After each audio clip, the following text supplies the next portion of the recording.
এটা দুটাই ৰাভাপাৰা দুটা সভা হৈছে আৰ দুটা সভাত বহুত সঁহাৰি পাইছোঁ আমি আৰ মানে BPF পন্থী বহুত মানুহ তাতে মোৰ মানে মন কৈ আছে BPF এইবাৰ বহুত জিতিব, বহুত ভোটে জিতিব, বহুত ভোটে।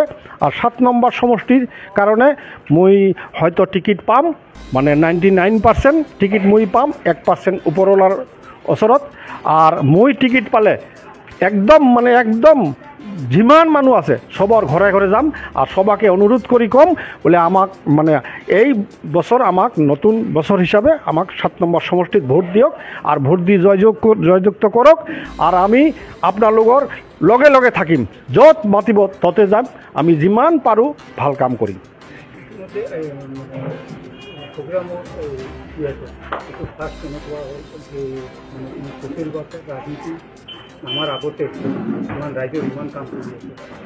একচুৱেলি এইটো আমাৰ দেউতাও আগত কৰিছিল, মানে ৰাজনীতিটো বেলেগ বস্তু আৰ জনসেৱাটো বেলেগ বস্তু।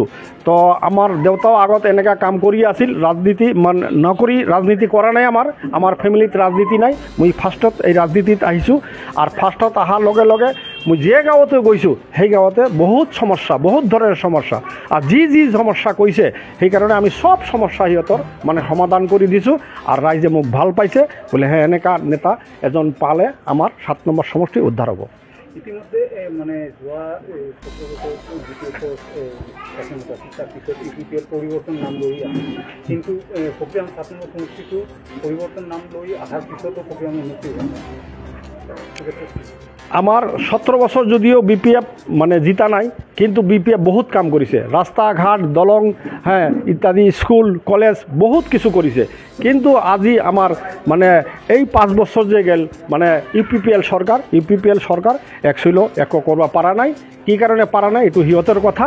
আর মই যদি এতিয়া আহোঁ মানে যি সমস্যা আছে সব সমস্যা সমাধান করে দিম। ইতিমধ্যে আপুনি 7 নম্বৰ সমষ্টিৰ মেক্সিমাম সমস্যাবিলাক সমাধান কৰিছে, তো ইয়াৰ পিছতো আৰু মানে যোনে আহক সমস্যা বুলিতো 7 নম্বৰ সমষ্টিত নাথাকিব না। সমস্যা 7 নম্বৰ সমষ্টিত আৰ সমস্যা নাথাকিব।